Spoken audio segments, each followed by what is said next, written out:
Hello, नमस्कार, आदाब, सत श्री अकाल। मैं हूं आपका दोस्त, आपका होस्ट शुभेंद्र सिंह चौहान। आप लोगों का स्वागत करता हूं सेशन के अंदर।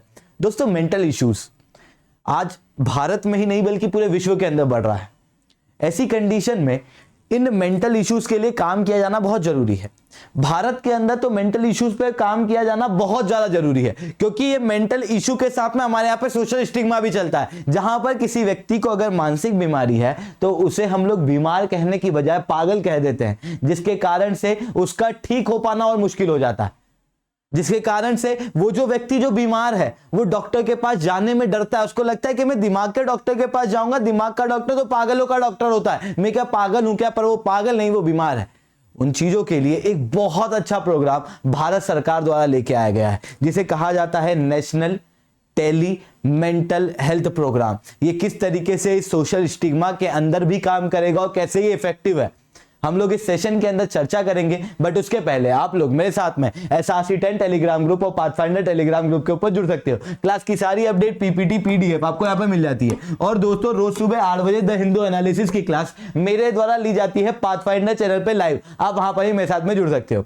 तो दोस्तों, बात क्या है? बात कुछ ऐसी है कि मेंटल हेल्थ इश्यूज की अगर मैं बात करूं तो थोड़ा सा डाटा समझो आप, कि भारत के अंदर हर 5 में से एक व्यक्ति को कहीं ना कहीं जीवन में एक आध बार डिप्रेशन की प्रॉब्लम आती है। कॉर्पोरेट सेक्टर, प्राइवेट सेक्टर की बात करूं तो 42% तक जो एम्प्लॉय हैं उन्हें एंजाइटी डिसऑर्डर या किसी प्रकार के मेंटल डिसऑर्डर झेलने पड़ते हैं।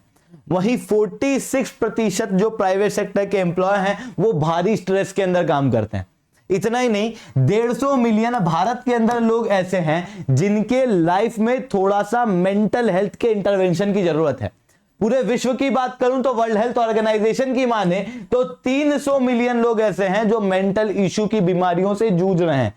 हर 5 में से हर 4 परिवारों को अगर मैं पकड़ूं तो उन 4 परिवार में एक आज सदस्य ऐसा मिलेगा ही जिसको मेंटल हेल्थ की प्रॉब्लम है, जिसको मेंटल डिसऑर्डर है या फिर बिहेवियरल डिसऑर्डर है।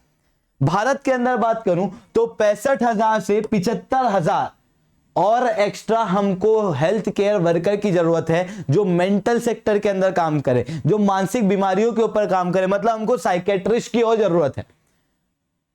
ये एक ग्रेव समस्या है जो लगातार बढ़ती जा रही है, और जिस तरीके से हम लोग हमारे जीवन में भागते जा रहे हैं, स्ट्रेस और बढ़ता जा रहा है। और कोविड-19 इसके अंदर और भी अहम रोल प्ले करता है। जिस दौरान में लोगों ने अपनी जॉब खोई, जिस दौरान में लोग सोशल कांटेक्ट में नहीं रहे, जिस दौरान में आपस में बातचीत ज्यादा नहीं हुई, ऐसे कंडीशन के अंदर पूरे विश्व में पेंडेमिक के दौरान में मेंटल हेल्थ के इशू और उभर के आ रहे थे। ऐसी कंडीशन में सरकार की तरफ से कुछ स्टेप लेना जरूरी था, क्योंकि ये मेंटल हेल्थ बहुत ज्यादा चैलेंजिंग है। क्योंकि एक तरफ तो मैंने अभी डाटा के अंदर आपको बताया कि भारी मात्रा में लोगों को इस मेंटल इश्यूज को झेलना पड़ता है, तो वहीं उनका इलाज करने वाले लोग बहुत कम हैं।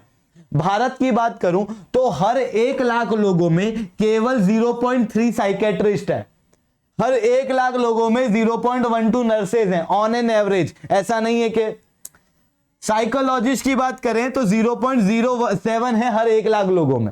बहुत कमी हेल्थ केयर वर्कर की है, मेंटल हेल्थ के अंदर काम करने वाले लोगों की है, जिसके कारण से स्टिग्मा ज्यादा है, एक्सपर्ट एडवाइस कम है। लोग जो है वो अपनी राय ज्यादा देते हैं, एक्सपर्ट एडवाइस कम लेते हैं। इतना ही नहीं दोस्तों, देश के अंदर भारी मात्रा में स्टिग्मा है, जिसके अंदर कोई अगर मानसिक रूप से बीमार है तो उसे पागल घोषित कर देना और कहना कि अरे ये तो पागल, इससे बात करने से क्या होगा। मतलब उसको एक तरफ तरीके से सोशली आइसोलेट कर देना। नॉट जस्ट सोशली आइसोलेट करना, परिवार को भी अबंडन कर देना कि यार तुम्हारा बेटा कैसा, वो तो ऐसा हो गया, वो तो वैसा हो गया। इस तरीके की सिचुएशन क्रिएट करना जिसकी वजह से वो अगर ठीक हो सकता हो तो ना हो पाए। इतना ही नहीं, जब इलाज होता है ना, मानसिक इलाज होता है, ऐसी कंडीशन में क्या होता है कि जब कुछ समझ नहीं आता है कि यार क्या किया जाए इस व्यक्ति का, या इसका इलाज कैसे कराया जाए, और सब लोग जब ताने मारते हैं, ऐसी कंडीशन में फिर दूसरे लोगों से पूछा जाता तुम ही बताओ क्या करें, तो वो फिर कहते हैं वो बाबा हैं उनके पास चले जाओ, ये वो हैं उनके पास चले जाओ, जिसके कारण से किसी एक्सपर्ट के पास जाने की बजाय कहीं और जाया जाता है। ऐसी कंडीशन में बीमारी और बढ़ती जाती है, क्योंकि मेंटल हेल्थ की बीमारी को जब आप समझोगे तो ये बीमारी ऐसी है जिसको जितना समय दोगे सीवियर होती चली जाएगी। इतना ही नहीं, अगर ठीक से इलाज हो गया तो इलाज होने के बाद में व्यक्ति थोड़ा ठीक हो रहा है, ऐसे केस में उसको रिहेबिलिटेशन की जरूरत है, उसे अच्छे से ट्रीट करने की जरूरत है। पर उस दौरान में भी सोसाइटी की वही चीज रहती है, अरे ये तो ऐसा है, ये तो वैसा है, ये तो ऐसा करता है, जिसके कारण से इलाज के दौरान में भी ठीक होने में काफी ज्यादा समस्या आती है, और ठीक हो जाते हैं तो और ज्यादा समस्या आती है।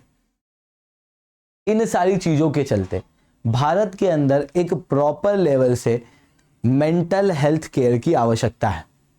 भारत सरकार ने कई सारे प्रोग्राम चलाए, पर इस बजट के अंदर एक बहुत अच्छा प्रोग्राम लेके आई है, जिसके अंदर कहा जा रहा है national tele mental health programme.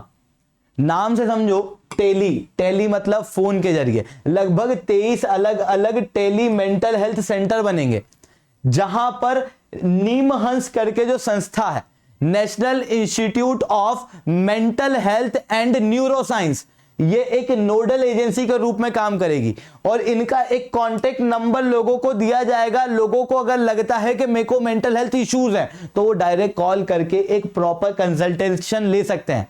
मतलब यहां पर आपको काउंसलिंग दी जाएगी, एक प्रॉपर केयर दिया जाएगा with standard practices, evidence based practices और कल्चरली एप्रोप्रिएट टूल के साथ में। इतना ही नहीं, लोगों को मेंटल हेल्थ की क्वालिटी बेहतर कराई जाएगी, स्टैंडर्डाइज कराई जाएगी, और 24/7 यानी कि एवरीडे हर घंटे ये सर्विस जो है वो लोगों के लिए अवेलेबल रहेगी। यहां पर जो नोडल एजेंसी के रूप में काम करेगी वो होगी नीमहंस। वहीं IIITB, international institute of information technology Bangalore, एक टेक्निकल सपोर्ट के रूप में यहां पर उभर के आती हुई दिखेगी। अब इसके फायदे क्या हैं? तो मैंने बताया कि ऑन कॉल होगा। सर ऑन कॉल क्यों, हर जगह मेंटल हेल्थ केयर क्यों नहीं बनाते? मैंने बताया ना, स्टिग्मा है। स्टिग्मा है कि एक व्यक्ति जो है उसको कहते हैं कि जा तू मानसिक डॉक्टर के पास या साइकेट्रिस्ट के पास चले जा। ऐसी कंडीशन में वो कहता है कि मैं पागल थोड़ी हूं, लोग देखेंगे तो क्या कहेंगे, ये सारी चीजें आती हैं। तो ऐसी कंडीशन में मेंटल हेल्थ के इश्यूज के लिए प्राइवेसी बहुत ज्यादा जरूरी रहती है। जब प्राइवेसी बहुत ज्यादा जरूरी रहती है तो टेली वाली जो चीजें हैं, फोन के अंदर जो टेली रूप से एड्रेस किया जा रहा है, वहां पर वो प्राइवेसी मेंटेन रहेगी, सबसे पहली चीज। दूसरी चीज, मैंने बताया कि हर जगह कौन नहीं है, मेंटल हेल्थ केयर के लोग नहीं है, यानी कि साइकेट्रिस्ट, साइकोलॉजिस्ट, नर्सेस, इनकी कमी है। मतलब हम पूरी आबादी को उनके एक्सेस नहीं दे सकते अगर हम लोग फिजिकली उनको प्रेजेंट करवाएं तो। ठीक है, फिजिकली नहीं बल्कि ऑन कॉल तो करा सकते हैं, जहां जिससे क्या होगा, एक व्यक्ति जहां बैठा है वहां से ही साइकेट्रिस्ट का एक्सेस ले पाएगा, प्रॉपर कंसल्टेशन ले पाएगा, ताकि वो व्यक्ति जिसको मानसिक बीमारी है हम लोग उसको आइडेंटिफाई कर पाएंगे, डायग्नोज कर पाएंगे और इंश्योर कर पाएंगे कि वो सही जगह पे सही रेफरेंस ले पा रहा है हेल्प के लिए। जिसके बाद सरकार इस प्रोग्राम के जरिए, बजट के अंदर ये प्रोग्राम जब कहा गया तो ये दर्शाता है कि अब सरकार और ज्यादा इफेक्टिव रूप से काम करने की कोशिश कर रही है मेंटल हेल्थ में, जिसके अंदर केवल फिजिकल हेल्थ नहीं बल्कि मेंटल हेल्थ, इमोशनल वेलबींग, ये भी इंपॉर्टेंट है, न केवल इंडिविजुअल बल्कि फैमिली, बल्कि सोसाइटी, बल्कि पूरी कम्युनिटी एट लार्ज के लिए। तो इन सारी चीजों के चलते ये प्रोग्राम बहुत इफेक्टिव है। इस इफेक्टिव प्रोग्राम के जरिए लोगों के अंदर अवेयरनेस भी आएगी, लोगों को पता भी चलेगा कि अच्छा, शरीर के अंदर बुखार आना ही बीमारी नहीं है, बल्कि मेंटल डिसऑर्डर भी एक तरीके की बीमारी होती है, जिसकी वजह से लोगों के अंदर जब अवेयरनेस आएगी तो इस तरीके की चीजें, जो सोशल स्टिग्मा है, वो थोड़ा कम होता हुआ दिखाई देगा। इवन लोग साइकेट्रिस्ट, साइकोलॉजिस्ट ऐसे करियर अपनी लाइफ में चूज करने की कोशिश करेंगे जब ये सारी चीजों को प्रमोट किया जाएगा, जब मेंटल हेल्थ इश्यूज को प्रमोट किया जाएगा। तो ये सारी चीजें इस टॉपिक से रिलेटेड थी। तो दोस्तों आज के लिए इतना ही। लेक्चर अच्छा लगा हो तो लाइक करो, लेक्चर बहुत अच्छा लगा हो तो नीचे SRC10 कमेंट करो। अनअकैडमी के ऊपर अगर आपको सब्सक्रिप्शन लेना है तो दोस्तों, अगर आप UPSC या फिर किसी भी एग्जाम के लिए तैयारी कर रहे हो, you have to go for this subscription. क्यों? क्योंकि सीधी सी बात है कि YouTube is not made for your preparation. मतलब यहां पर आपको नॉलेज मिल सकता है, यहां पर आप पढ़ सकते हो, पर आप ये सारी पढ़ाई क्या नॉलेज गेन करने के लिए कर रहे हो, या फिर ये सारी पढ़ाई UPSC की तैयारी के लिए? या फिर किसी एग्जाम की तैयारी के लिए। अगर आप एग्जाम की तैयारी के लिए सोच रहे हो तो एट फाइनल आपको क्या करना है, इस नॉलेज से क्वेश्चन सॉल्व करना है। मतलब आपको अपने नॉलेज का इंप्लीमेंटेशन आना चाहिए, आपको पता होना चाहिए कि इनका कैसे आंसर राइटिंग करना है, इन सारी चीजों का यूज करके क्वेश्चन कैसे सॉल्व करना है, उसके लिए आपको प्रैक्टिस करनी पड़ेगी और ऐसा प्लेटफॉर्म चूज करना पड़ेगा जो पढ़ाई के साथ में प्रैक्टिस कराए।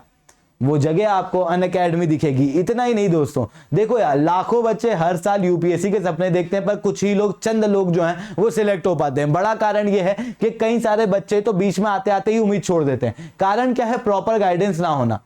क्योंकि बिना गाइडेंस की तैयारी यानी कि बिना ब्रेक की गाड़ी। ऐसी कंडीशन में अगर आप लोग अनअकैडमी का सब्सक्रिप्शन लेते हो, कोड यूज करते हो SRC10, तो दोस्तों आपको मैं पर्सनल गाइडेंस दूंगा। मैं बताऊंगा कि आपको क्या तैयारी करना है, आपको क्या पढ़ना है, जो पढ़ना है कैसे पढ़ना है, क्यों पढ़ना है, आपकी स्ट्रेटेजी क्या होनी चाहिए। इन सारी चीजों के ऊपर मैं आपको गाइड करूंगा। अनअकैडमी का बेस्ट यूज, सारी चीजें जो हैं वो मेरे द्वारा गाइडेंस दी जाएगी। बस आपको सब्सक्रिप्शन लेना है, कोड यूज करना है SRC10। टेलीग्राम ग्रुप के ऊपर मेरा कॉन्टैक्ट है, आप वहां पर मेरे को कॉन्टैक्ट भी कर सकते हो। दोस्तों आज के लिए इतना ही। जय हिंद, जय भारत।